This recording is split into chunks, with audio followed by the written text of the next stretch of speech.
It's Mark Evans, and you're listening to Marketing Spark, the podcast that delivers insight from marketers and entrepreneurs in the trenches in 25 minutes or less. In the past year, the B2B SaaS marketing world has been turned upside down. In-person conferences are out, virtual conferences are in, brands that created little or no content have become publishing machines. And LinkedIn has become the place to consume content and connect. To provide context and insight into the fast-changing B2B SaaS marketing world, I'm happy to have Jordan Behan, CEO with Narrate Creative Vancouver. Sorry. Mark, I actually my last name's pronounced Behan, so maybe Behan. This is fate intervening here. It's Okay, Behan, silent H, Behan, as if to exist inside something. Okay, let's do this again. That's a weird one. All right, Yeah. all right, take two. The joys of doing this not live. Mm-hmm. Okay, in 3, 2, 1. It's Mark Evans, and you're listening to Marketing Spark, the podcast that delivers insight from marketers and entrepreneurs in the trenches in 25 minutes or less. In the past year, the B2B SaaS marketing world has been turned upside down. In-person conferences are out, virtual conferences are in. Brands that created little or no content have become publishing machines. And LinkedIn has become the place to consume content and connect. To provide context and insight into the fast-changing B2B SaaS marketing world, I'm happy to have Jordan Behan, CEO with Narrate Creative in Vancouver. Welcome to Marketing Spark. Thank you, Mark. It's nice to meet you, I guess. This is what a meeting looks like in 2021, I suppose.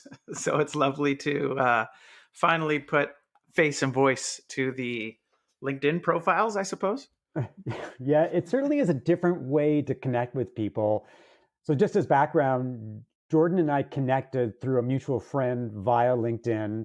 Jordan is a marketer in Vancouver. I'm a marketer in Toronto.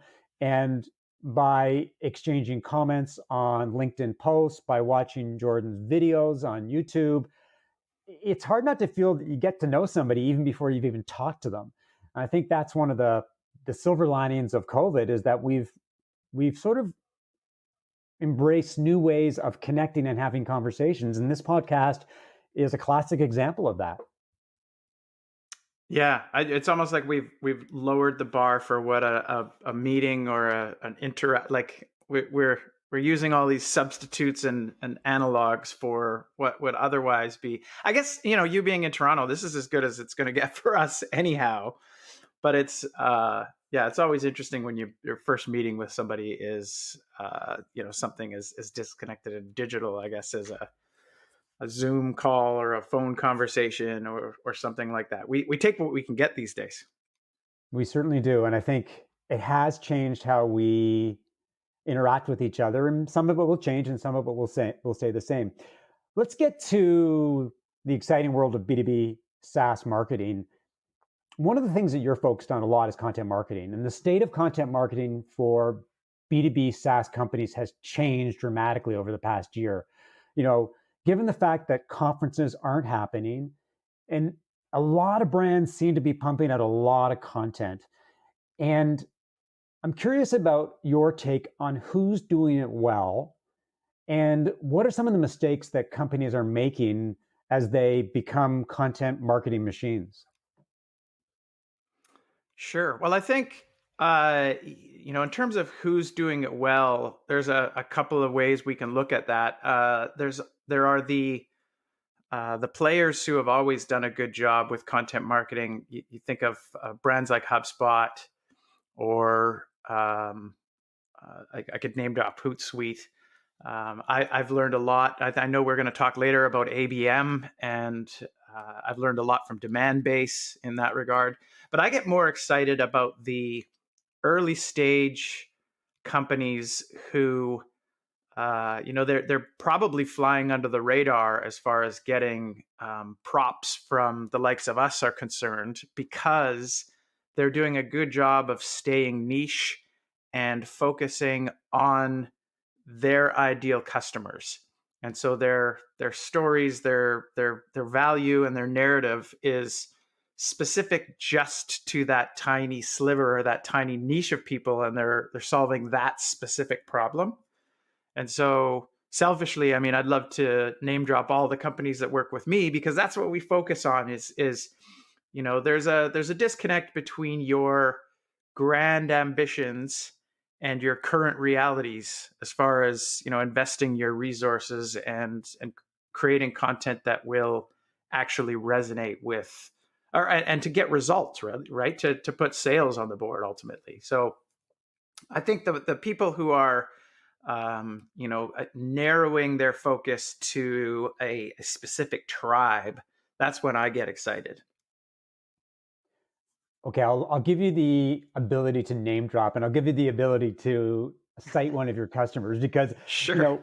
as marketers, it's easy to talk about things that are close to home and things that we have a direct impact on. So maybe you can talk about one of your customers and what have they created, and why has it worked so well? Well, I work with a bunch of different companies, and but to speak to one in particular, I work with a brand called Sensor Up, and they do Internet of Things. They're like a Internet of Things data platform. All of your sensor data in one, like let's break down the silos and give you a dashboard of all of your assets and things like trajectory. What do you have and how fast is it moving in real time in the world, whether it's people or trucks or what have you. And to go back to what you were saying about the absence of in-person events, the webinar is really sort of experiencing a moment.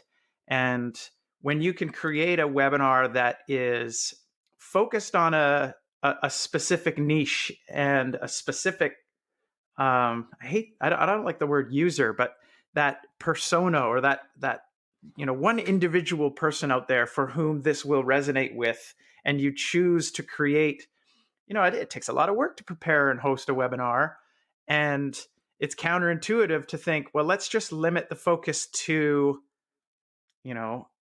engineers within industrial companies.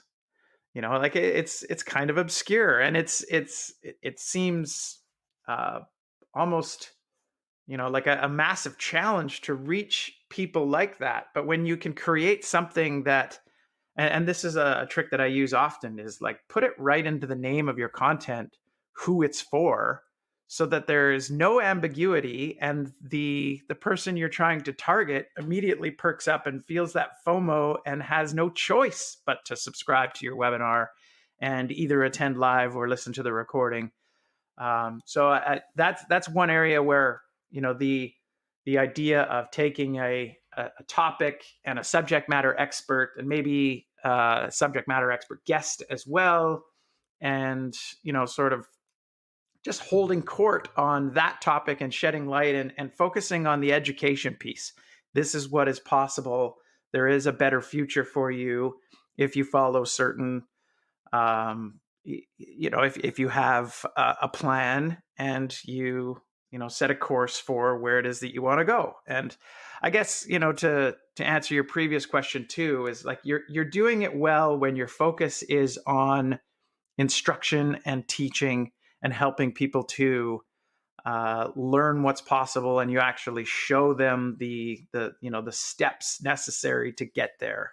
A lot of the time, I don't know if you're going to ask me about this, but I'll go ahead and answer it. The biggest mistake I think a lot of especially B2B companies make in SaaS is to focus so heavily on the product and its features, when and it's easy to fall into that trap, because you work so hard on something that is so beautiful and elegant and solves all of these problems, but you lost sight about talking about the fact that it solves those problems. And that's really the only thing that your potential buyer cares about. What's it going to do for me? What have you done for me lately? And if you don't lead with that, if you can't make the focus of sharing that information and teaching people, if that's not your priority, then it's a miss. This is a strange question to ask, given that many B2B SaaS companies have been producing a lot of content over the past year.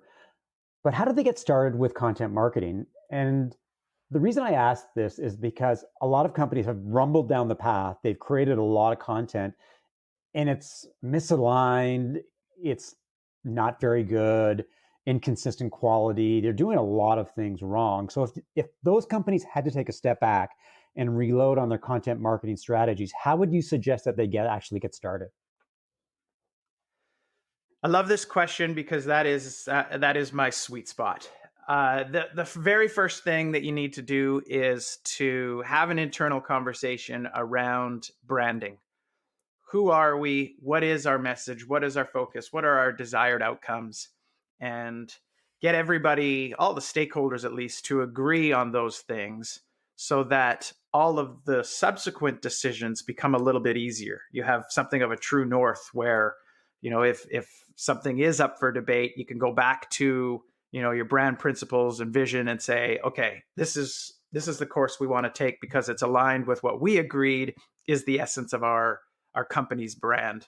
And then you have to focus on that end user. And I've hinted at this already, but it's, there's a difference between, with B2B SaaS, you probably have an investor deck somewhere that talks about how you've charted a path to becoming a unicorn. But you also have, the realities of that little bit of runway you have in the bank, and you have to make that count. Mm-hmm. And so you have really no choice but to say, okay, well, here's what we think we can afford to focus on in terms of a tiny niche market.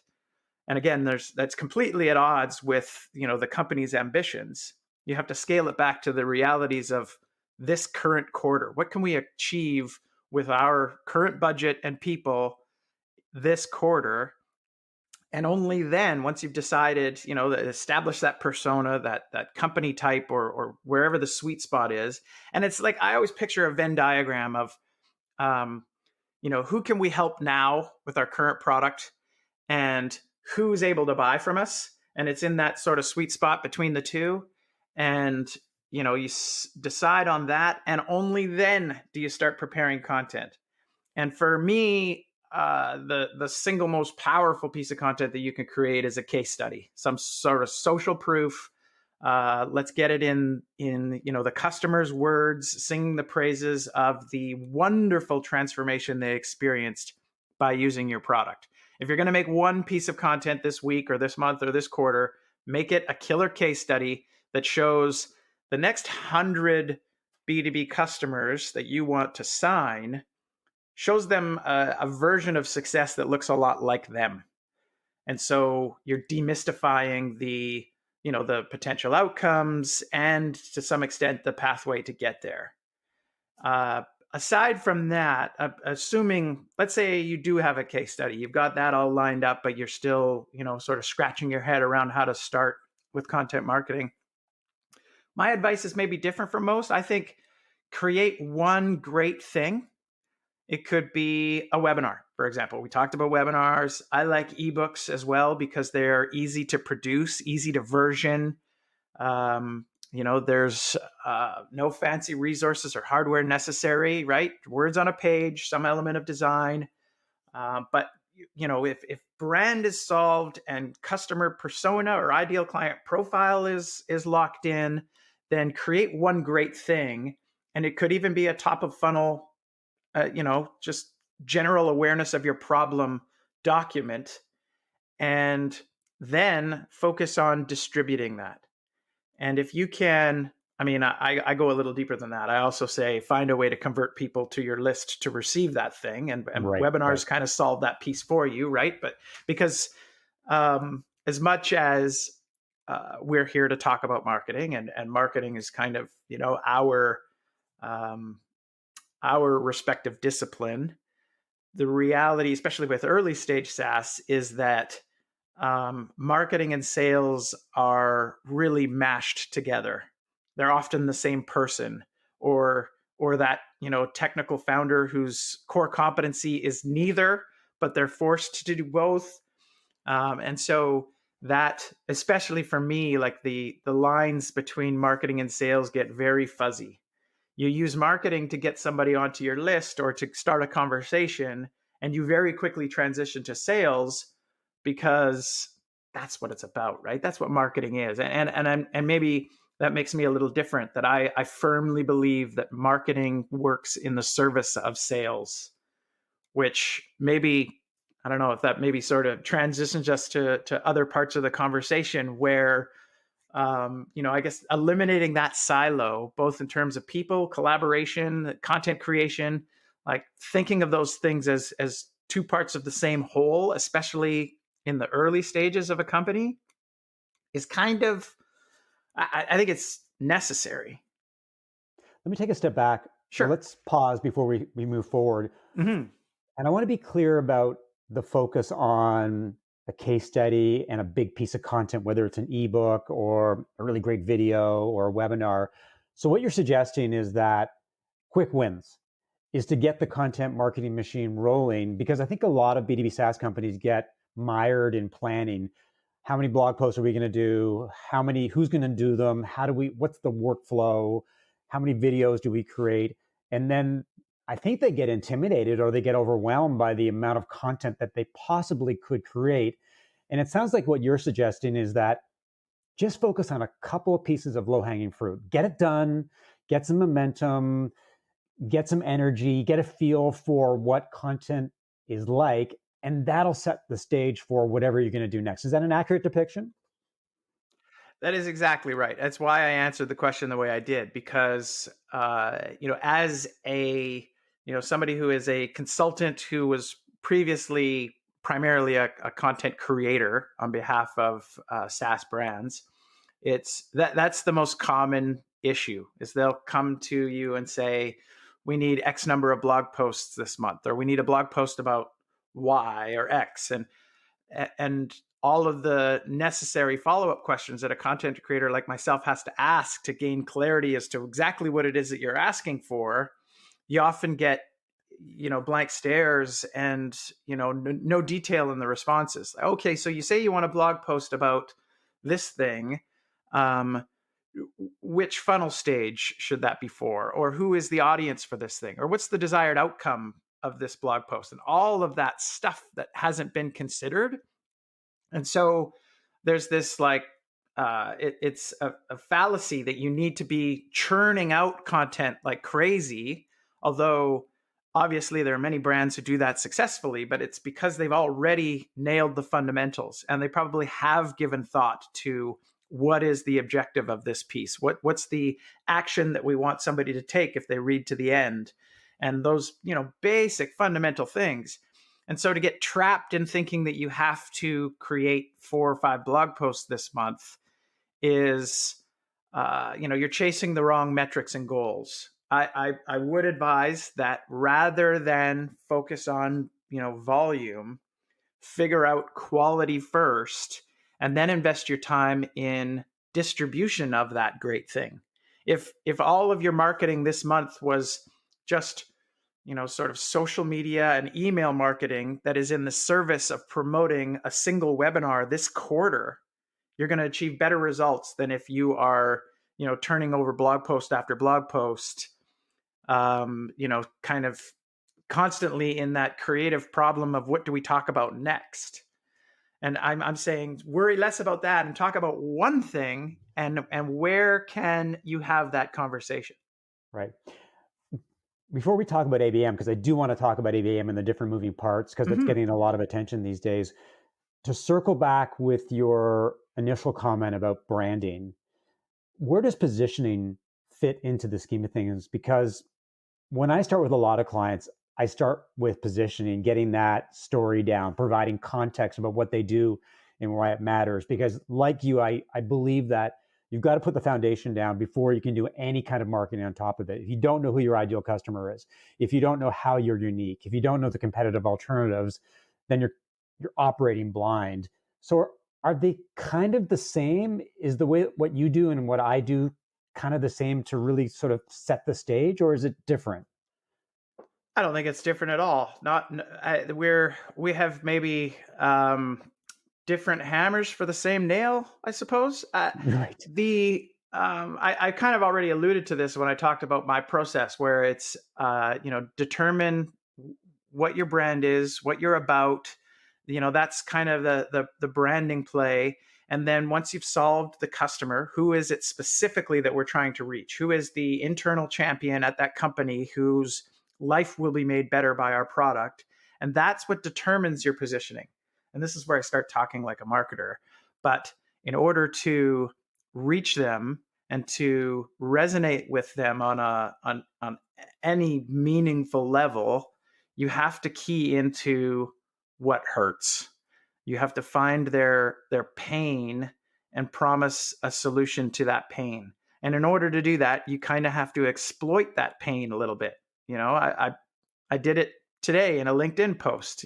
Do you feel like, is that, are you looking at that runway drop dead date and freaking out about the fact that you don't have enough leads coming in this quarter? It's that something that can cause a visceral reaction in them first.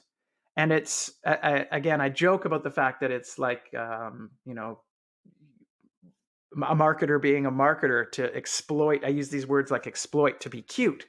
But in reality, that is the most altruistic thing you can do, is to stop thinking about yourself and start thinking about the people whose problems you can solve.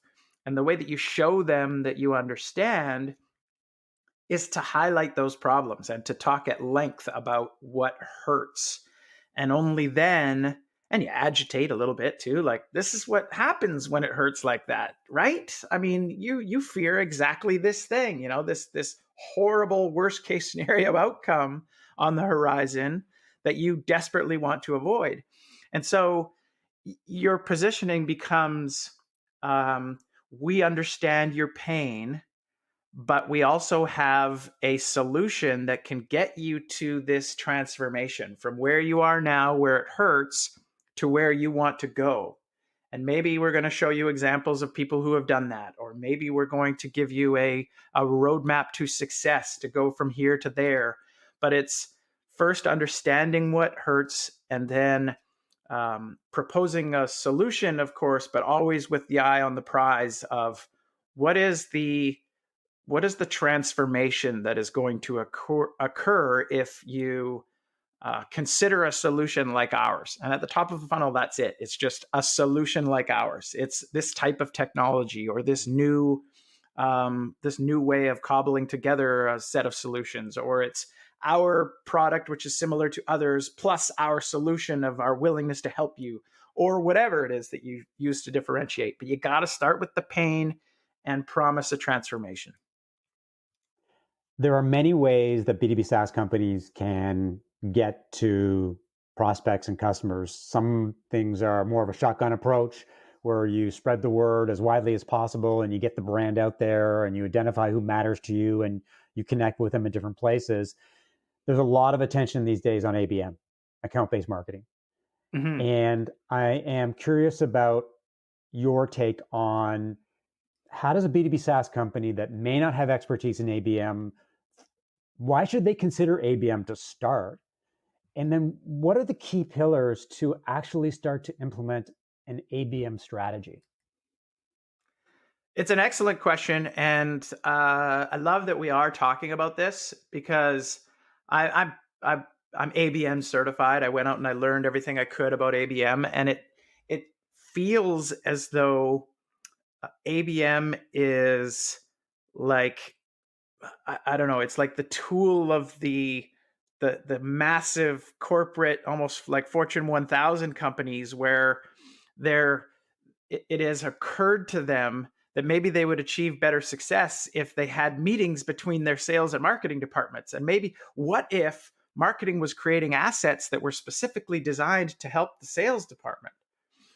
And so, pardon me, to answer your question, with early stage SaaS companies, the reason why they should embrace ABM is because they have no other choice.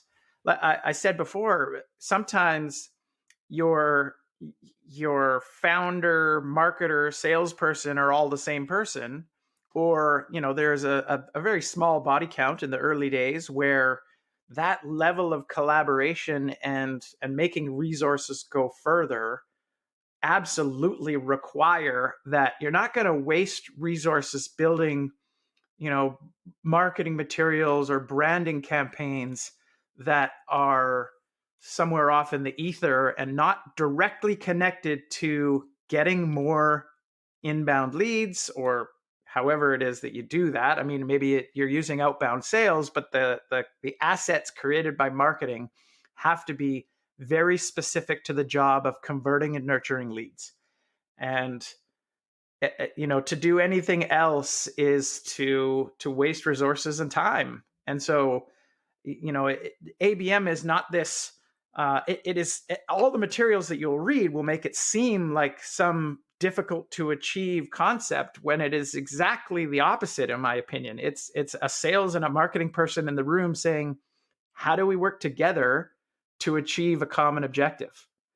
And so, as much as, you got demand base and these companies who are selling ABM only to the upper echelons of B2B sales out there.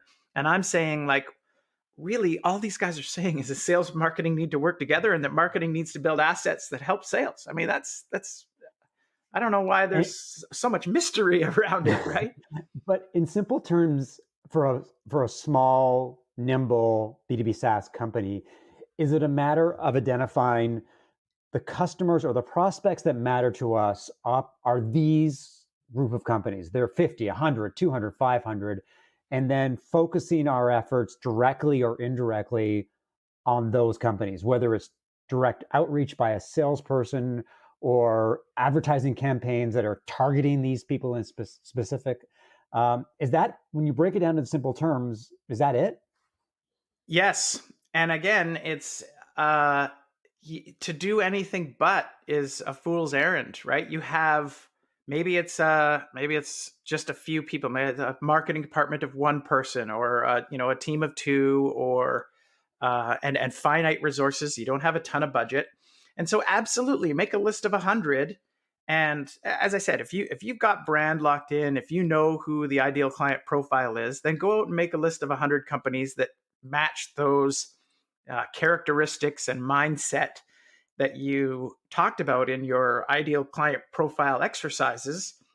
And then it makes marketing and sales that much easier, because now there are only 100 for whom we are focused. Go out and follow them all on social media. Pay attention to every single thing they say. Sign up for every single newsletter that they have. Understand them on a level that will shock them that you put that kind of time in when you reach them. And so whether it's list building or outbound or virtually any sales and marketing tactic that you can think of, if you limit your focus to that small a list, the likelihood that you resonate with any of them is way higher. And I know what everybody's thinking is like, well, what about the rest of the world? What about the people not on that list of 100? Well, people who are adjacent to that list, or 1 degree different, or maybe the 105th company that didn't make your cut, are still going to resonate with your message, because you took the time to focus. You understand exactly who it is that you're trying to reach. And so people who look like the 100 will still get value from what it is that you're doing. You can still land those accounts. You can still sell to the people who are in existing sales cycles with you. It's just that you're not going to waste any time, resources, or content creation on people who don't fit the very specific criteria that you set for your list of 100.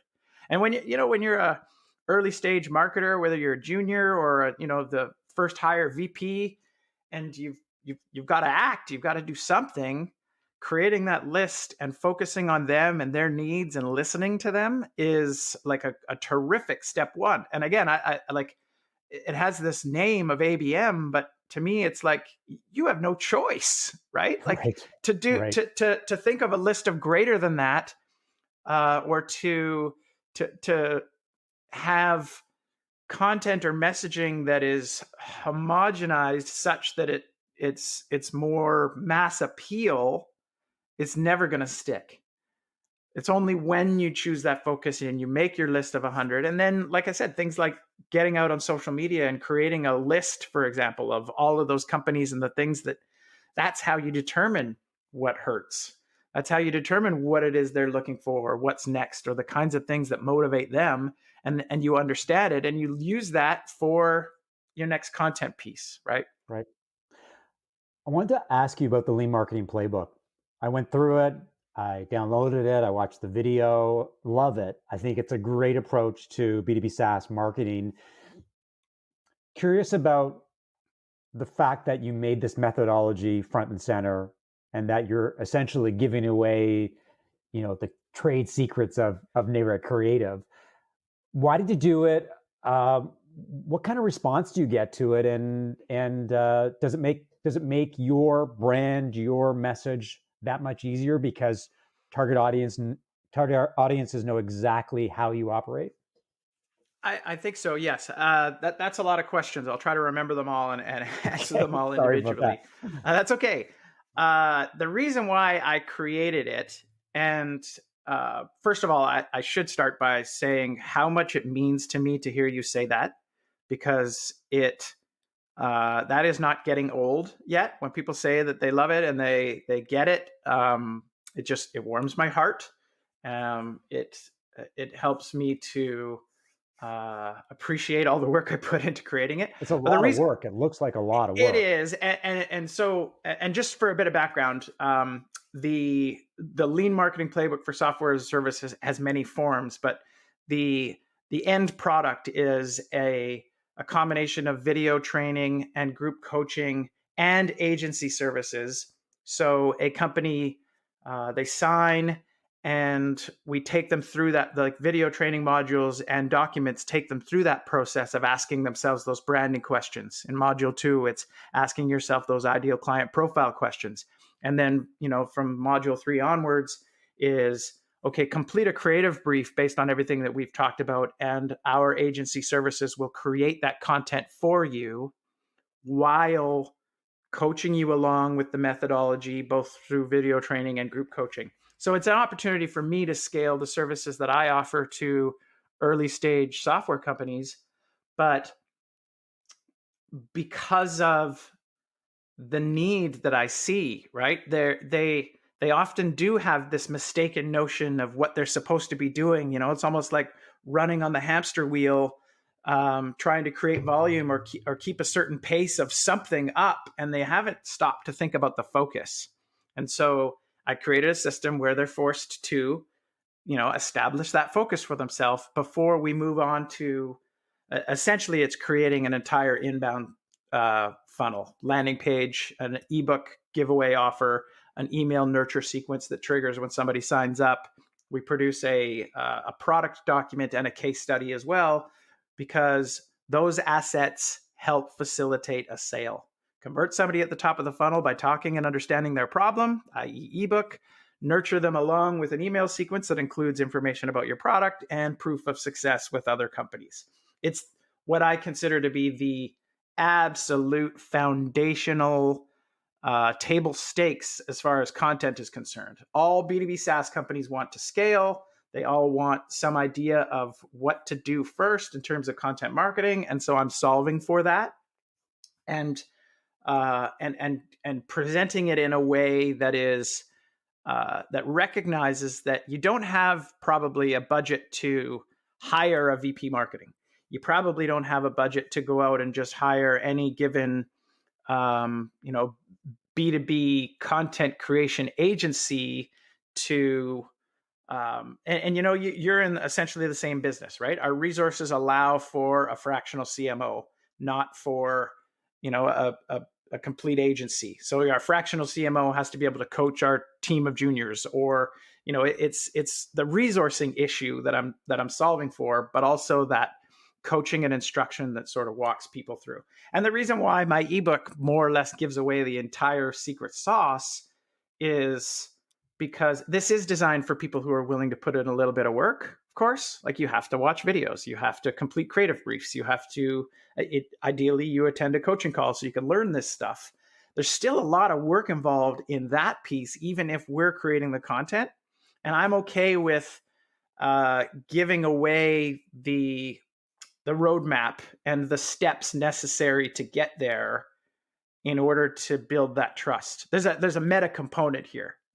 I am eating my own dog food. I'm teaching these companies to share information and to teach and to focus on solutions and transformations as a way of building trust and converting more leads and getting sales. And so effectively, that's what my marketing is doing. I have a 23-page ebook that says, here's exactly what we're going to do, or a 12-minute video that's like, let's demystify it for you. This is what we do. Then we build a landing page. Then we, and I guess it's just my belief that by sharing that information and being the source of that information, improving my level of expertise, will build trust and convert more leads. And to answer the third or fourth part of your question, the response has been overwhelmingly positive.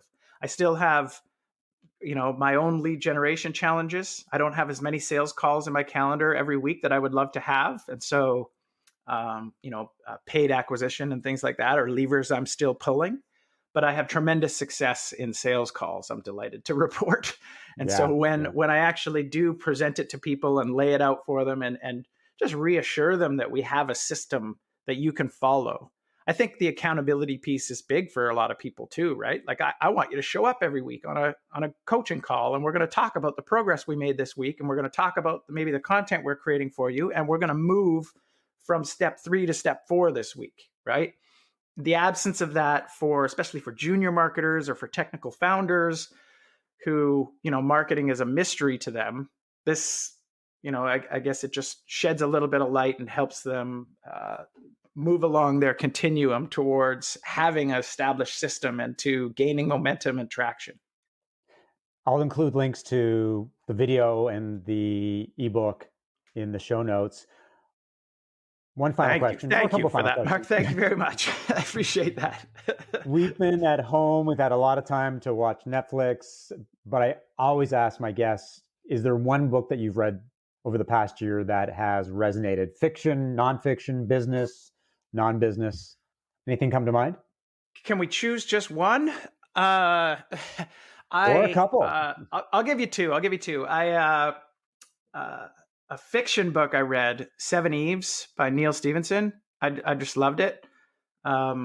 Great story about, it's kind of several stories in one. And to be honest, I liked the first half better, but I just love that book. I went and read a whole bunch of his other books, and they didn't resonate as well with me as the first. And I joke about it with my partner. It's like, you're on page 850 of a Neil Stephenson novel, and it really starts getting good. Yeah, right. But right now I'm reading a book called Copywriting Secrets by Jim Edwards. And I almost feel, I don't want to say ashamed to admit that, but it's kind of, that's me humbly admitting that I am constantly sharpening the saw, to use a Stephen Covey reference. I want to get better at my craft, and creating B2B marketing content comes fairly naturally to me. Whereas creating, direct response advertising copy and things like that, sales letters, the sort of thing that still performs very well, is something of a mystery to me. It's not a core competency. And so I look for weaknesses in my own skill set and go looking for the training material. So right now it's Copywriting Secrets by Jim Edwards, and I read 3 or 4 pages to put myself to sleep every night. Okay. Miraculously, I retain the information, but it's a terrific way to something other than a screen to look at to lull you to sleep. I think what you just said is probably an important lesson for many marketers, salespeople, customer success folks, because you can never stop learning. The ability to improve your skills, to get new perspective, to do things better comes from curiosity and the willingness to realize that there's other people out there who are not only smarter than you, but have different opinions. And I think that's a good place to be. If people want to learn more about you and Narrate, how can they find you online? Easiest place to start, I suppose, would be my website, narratecreative.com. Virtually every link you find on the site, though, is going to send you to either the free ebook or an opportunity to book a call with me. And, if you find me on LinkedIn, connect with me there. I'm very responsive to questions. I love answering questions. It is, that's how I learn what hurts. So start at narratecreative.com or add me on LinkedIn, and don't be shy. I like conversations. I crave interaction right now. I think we So all I'm do. sure a lot of people can probably identify with. Thanks, Jordan, for being such a great guest and your insight about a variety of topics. I was glad that we finally connected, and great to have you on the podcast. Mark, thank you very much for having me. Thanks for listening to another episode of Marketing Spark. If you enjoyed the conversation, leave a review and subscribe via iTunes, Spotify, or your favorite podcast app. For show notes of today's conversation and information about Jordan, visit marketingspark.co/blog. If you'd like to learn more about how I help B2B SaaS companies as a fractional CMO, strategic advisor, and coach, send an email to mark@marketingspark.co. I'll talk to you next time.